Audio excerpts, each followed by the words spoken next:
With every day that Ukraine's heroic resistance continues, it is clear that Putin has made a catastrophic mistake.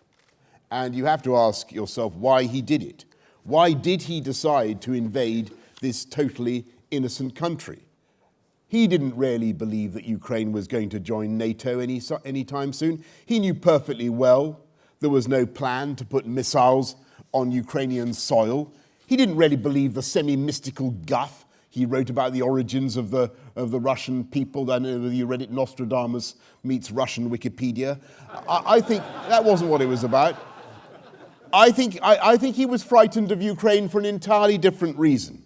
He was frightened of Ukraine because in Ukraine they have a free press, and in Ukraine they have free elections. And with every year that Ukraine progressed, not always easily, towards freedom and democracy and open markets, he feared the Ukrainian example, and he feared the implicit reproach to himself.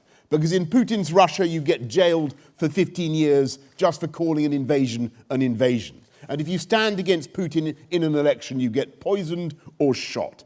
And it's precisely, that's what happens. And it's precisely because Ukraine and Russia have been so historically close that he has been terrified of the effect of that Ukrainian model on him and on Russia. And he's been in a total panic about a so-called color revolution in Moscow itself. And that's why he's trying so brutally to snuff out the flame of freedom in Ukraine. And that's why it is so vital that he fails. Because a victorious Putin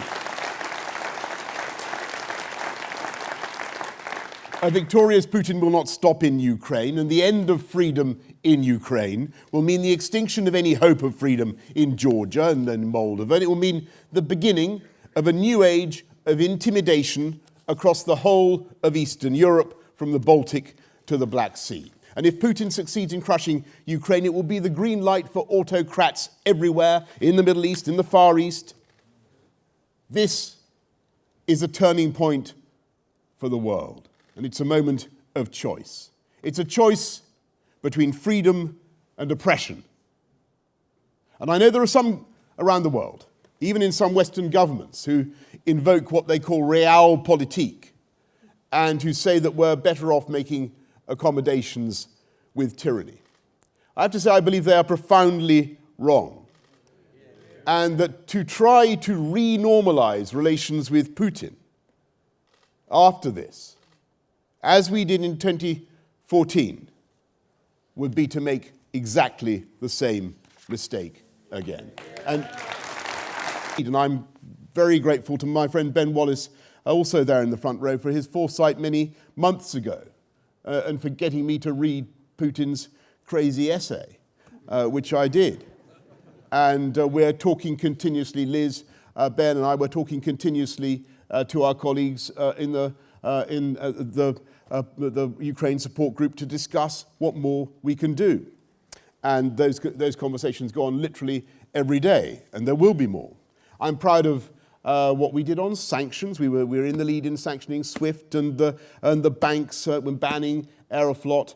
We've now sanctioned more banks and individuals than any other European country, and we will be distraining their yachts and their assets. And of course, there is a cost to all these actions. Of course, there is. But the cost of doing nothing would be far, far higher.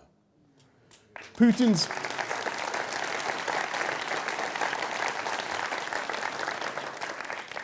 war is intended to cause economic damage to the West and to benefit him. And he knows that with every dollar increase in the price of a barrel of oil, he gets billions more in revenues from the sales of oil and gas. And that's the tragedy of the situation. He's been preparing for this moment by pushing hydrocarbons on the West like a backstreet pusher, feeding our addiction, creating a dependency.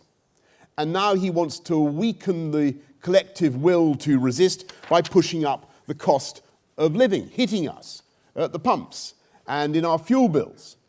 And so we must respond, and we've got to do everything we can to help people